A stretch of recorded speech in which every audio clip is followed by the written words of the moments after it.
So American schools have decided they're going to use rape gang logic within their own schools. Use what logic? Rape gang logic. What's this? So you remember I've when never been in a rape gang. So we had the rape gang. I've always been a solo operator. We've had No, I'm joking.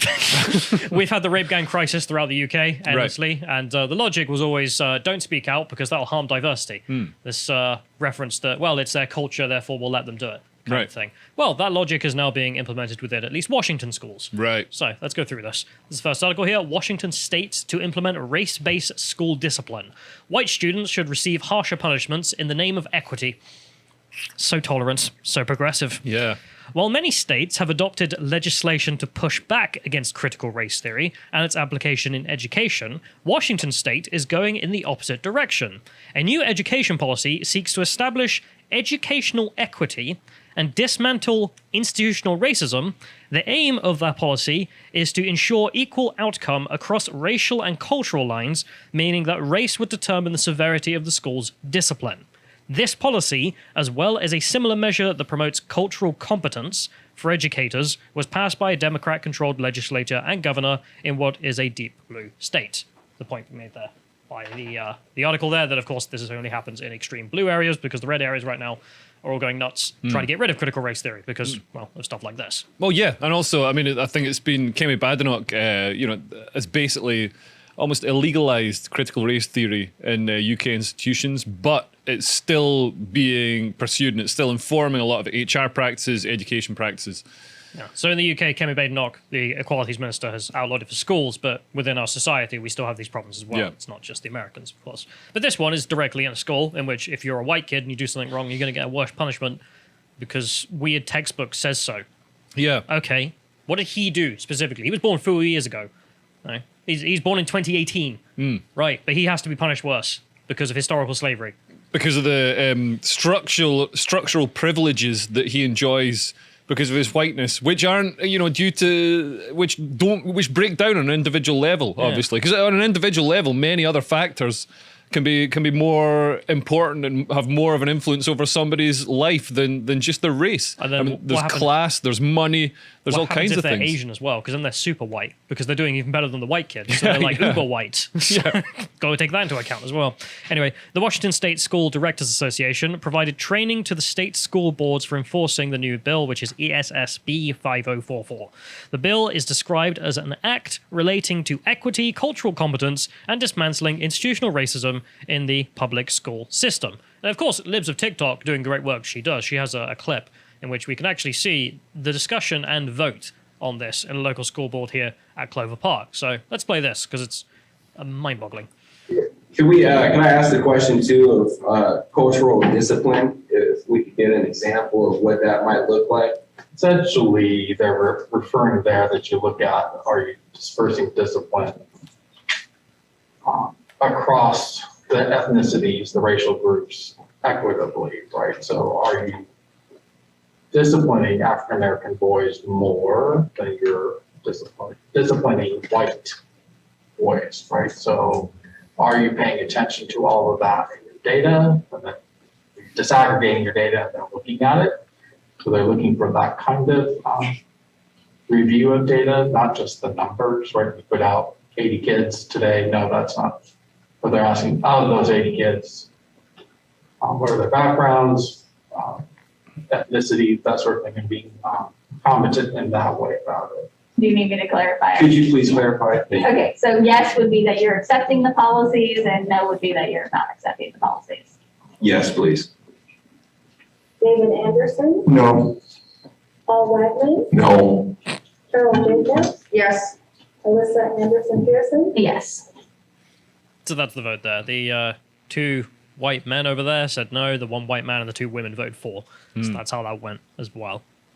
Just to know. I literally just described to them, yes, okay, so what we're going to do is we're going to get the data of who you've disciplined and then break it down by race and culture and decide if you've done a good job. Not based on has the child done anything wrong worthy of discipline, but just what was their race. Yeah.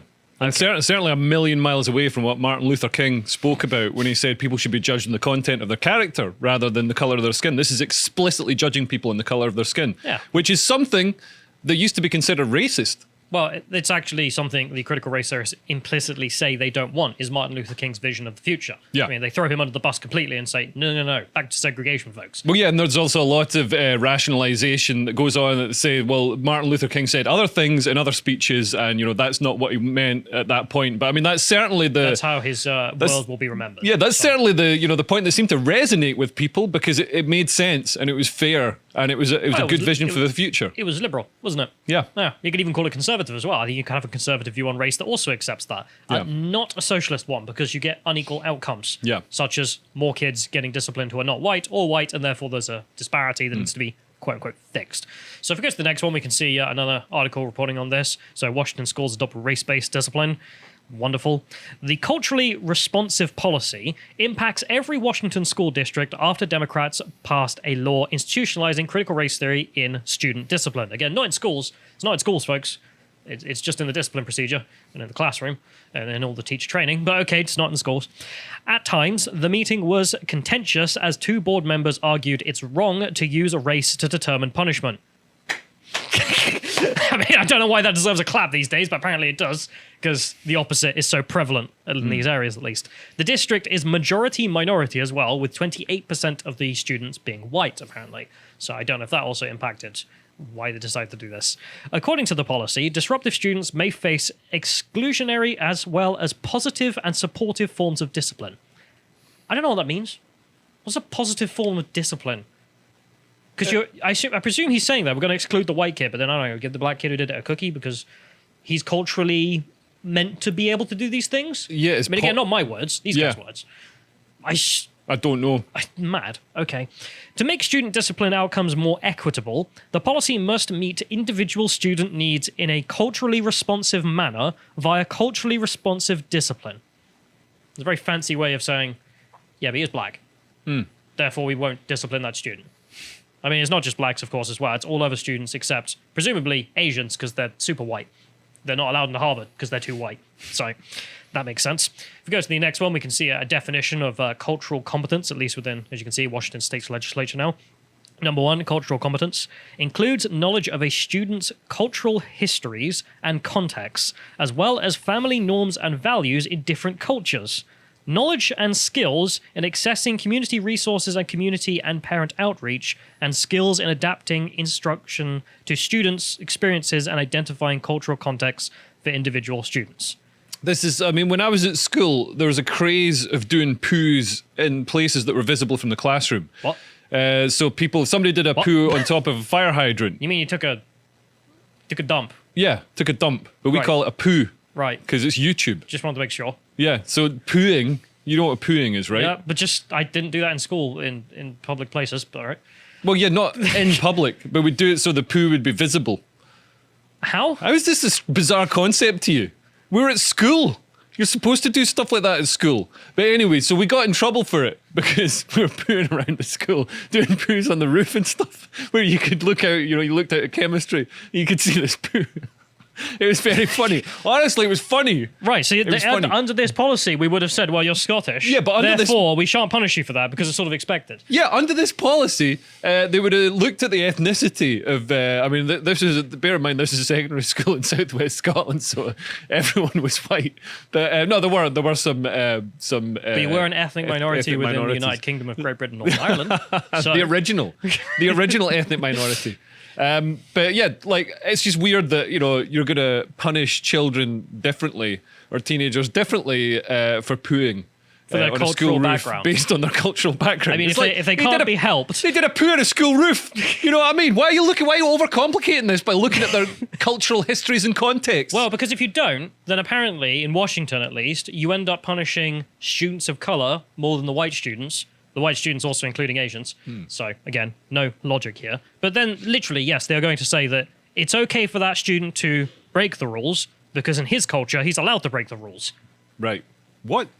Doesn't make any sense. That's so racist. Mad. That is so racist. Like It's also just like, he's black. He's going to commit crime. What are you going to do? that is Like- it's so racist. I mean, apply it to the law. yeah. I mean, literally, if you get some guy, the black guy's a murderer, the cops are meant to go, well, he is black, so we'll give him, I don't know, couple of hours of community It's insane. service. I mean, I guess this is creeping into policing. All this woke legislation just and in the also schools, guidance but, is this is why for stop? schools.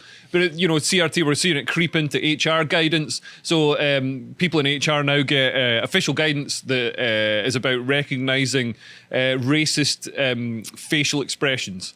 So if you sneeze. If you look at somebody the wrong, literally, if you look at somebody the wrong way, Sneeze in a racist manner. you can be hauled before a tribunal for your racism. But sometimes our faces, what if you've got Bell's palsy or you can't. There's no objective way of measuring. But this is why racistness so this is going to creep. It's creeping throughout, especially the public sector. It's going to creep into policing. Well, that's why I say it's exactly what happened with the rape gangs here. I mean, the subject of it's their culture. Yeah. Therefore, let them carry on. Yeah. Okay, well, now we're going to do that in schools. And the great defense that woke has put out there is that wokeism is just about trying not to be racist and trying to make people feel accepted, which are noble intentions. We can agree that they're noble intentions, but what that translates into, some of us can agree that they're noble intentions, but what that translates into is a fear of looking racist. So then the rape gangs were allowed to go unmolested, if that's not an inappropriate word to use, but they were allowed to continue operating because the authorities were scared of looking racist by apprehending them. I've always decided to find wokeness as class, gender, and racial socialism along all these characteristics and so forth. And you can see it there with the racial socialism. Yeah. It's we've got unequal outcomes along the races. Yeah. Therefore, we need racial socialism. We need equity and equality along these lines. Yeah. Therefore, we'll punish the white ones, not the ones who aren't white. Yeah. And then with the rape gangs, we'll let them carry on doing it because otherwise, might look a bit racist, mate. Yeah. Yeah. Right. Okay. That's the argument. We would have unequal statistics at the end of the day. Good. Unequal statistics are the result of free choice. Yeah. And equality. Well, equal treatment. Yeah. So if we go to the next one, we can see there's also there should be a link in there to the school board again. I don't know if you can get it up, John, in which the professional learning days are also going to be devoted to this. So point 2A, in the 2021-2022 school year, school districts must use one of the professional learning days, teacher training days, funded by the state to train school district staff in one or more of the following topics: cultural competence, diversity, equity, or inclusion. And then from then on, every year after as well. So state mandated re-education. Great. Let's go to the next one because we can see this also happening across the United States. The libs of TikTok having it on the money again here. This is just some education as well. As you can see, 15 characteristics of white supremacy culture. What are they? Individualism. Does that characterize the Germans, Leo? Individualism? Those fellow whites? Objective. I mean, individualism is certainly communism seemed to catch on in some pretty white places. Yeah, it's not a white thing. It's an English thing. Objectivity. Does that sound like the French? No, not really. Again, fellow whites. Perfectionism. Does that describe the Spaniards? Again, this is incredibly racist. Again, but it's not I mean, even they're whites. listing a lot of, and also they're listing a lot of positive traits and associating them with white people, which is very racist. I think there's a lot of, I mean, certainly a lot of my black friends are very paternal. Also a sense of they're urgency. very individualistic. This is ridiculous. No, but what is it actually saying here? It's saying white supremacy. Well, none of these things are white. The Germans are not individualistic. Yeah. The Italians don't turn up on time. So, I mean, both of them are officially white as well. So, no, it's not about white supremacy. It is, again, because American leftists have no idea what the hell they're talking about beyond their own borders. Anglos. They're describing just sort of general right-wing traits. Sure, but also individualism is an Anglo thing, not a German thing. Right. The Germans are very collectivist. Right, which right. is why you end up with National Socialism and socialism coming from these people. Right. That's Well, we also had being embraced. momentum. Yeah, but they never took over the country. Yeah, they Thank didn't. Christ. They didn't get any momentum. No. Ironically. That's good. That's a good pun. Anyway, let's go to the next one so we can see more from those of TikTok documenting this. Of course, when they're not teaching critical race theory, they're having the pride parades with the kids, forcing them to do it, defenseless children. So this is Doss Elementary School in Texas, amazingly. Held another pride parade today. They barred parents access after a video of their last parade went viral. Here are two images from the parade today. If we go to the next one, we can see an image of just the kid's face, which, yeah, I don't think she wants to be there. I don't think she wants to be masked up, forced to parade for these parents' pleasure. Oh, wait, not the parents, the teachers, sorry. For the teachers' pleasure, she is being forced to parade for. Let's go to the next one, because you can see the original parade also went viral, which the school then deleted, or at least the teachers then deleted. once they were shown to be weird and creepy. And let's play this. Why not?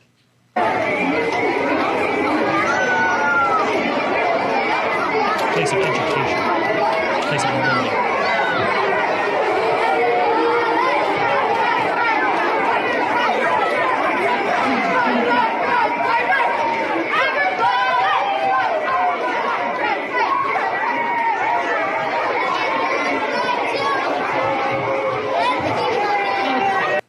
So they're having a pride parade for, like, little children. The teachers are having a pride parade with the children. Yeah. Is how I'm going to phrase that, because that's what's really happening. But the I mean- kids didn't come up with this idea. It's, you know, it's fine, like, you know, but I think pride parades are for adults. Because They're also not a place for publicly funded schools. Yeah, yeah. Because those are places of education and learning. And if you not want for to take, re-education. if you want to take your kids to a pride parade, I mean, you know, feel free to if you want. But also, you know, there's people in the pride parade that don't really want children around. If I'm dressed up in my leathers, which I might do at the next one, if I'm dressed up with, you know, my ass on display, Kink pride. yeah, I don't, you know, dressed as a puppy with like a big dildo coming off my forehead. I don't want little kids around getting them, you know, like harshing my buzz. You see this at every single pride parade, or at least every one I've attended, having Yeah. a look at. And yeah, it's not kosher. Yeah. If we go to the next one, we can see more of this as well. in And you're which usually dancing on the float. So. You can see her mentioning here as well. This Pride Award was the same. Sorry, Pride Parade was the same school that set to start Pride Week, in which they told students not to tell anyone about what they learnt. Quote, please remember that we agreed to keep what happened in this circle confidential. That was a message to the kids by the totally above board teachers. Let's go to the next one, so you can also see that there was a teacher boasting that she managed to get all the boys to paint their nails. And you'll notice in here, this isn't like recess. This is scheduled events for the Pride Week they've set up, and that includes scheduled sessions of nail painting and Queer Eye for the Straight Guy. Of course. Remember schools? Remember how you went to school and you watched Queer Eye for the Straight Guy for a whole week? No, something has happened. This isn't normal. If we go to the next one, there's Austin's Attorney General pointing out that this is all illegal as well, under American law, at least in Texas. So, because it is a taxpayer-funded school, not a Democrat-funded re-education camp. Quote, the Texas legislature has made it clear that when it comes to sex education, parents, not school districts, are in charge. Quote, before a student may be provided with human sexuality instruction, a school district must obtain the written consent of the student's parent, end quote. The Attorney General writes. He continues, you are breaking state law. Objecting parents can file grievances with your school board pursuant to the presence policy of your district and that district's policy, which is required to be maintained under the Education Code. Additionally, parents may file complaints with the Texas Education Agency on the basis that your event violates the law. I encourage you to take immediate action to rectify the situation, he writes. And then he ends this with, for parents, as in like yours sincerely, Ken Paxton, which is an awesome sign-off there, because it's just like, yes, this is against the law. What the hell are you doing? Sort yourselves out. Did they? No.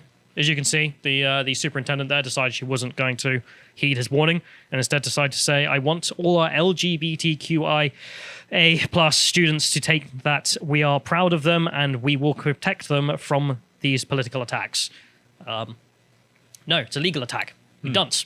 Yeah. This is why clearly you should have spent more time in school yourself. Yeah. Not at the pride parades. Yeah. It's not a political attack, it's a legal one. Yeah. If you focus less on the nail painting and watching Queer Eye and more on the difference between politics and the courts. Yeah. There's also the end off there with the post-millennial article, which was funny. At the very end, they write, DOS Elementary Media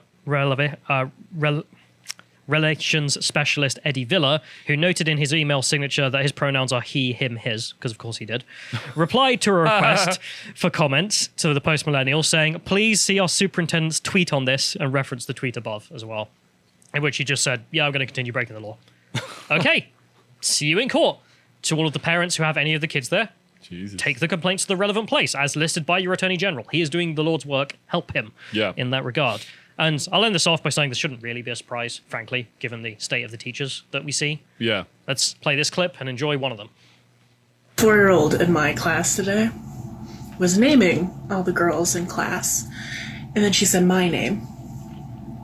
And I had to tell her, I'm not a girl, don't include me. And then another 4-year-old whipped around, like, mixed kid is a people. And another 4-year-old at a different table looks at her and goes, "They're a they." Made my non-binary teacher heart very happy today. Well, I suppose we can all hope that non-binary heart doesn't give in to the McDonald's she's been eating. But anyway, there we are. I mean, yeah, to be fair, there is enough of her to be a they. There's definitely is. a few people's worth. But then the 4-year-olds, though, yeah, the 4-year-olds had those ideas, did they? Yeah, they came up with those on their own.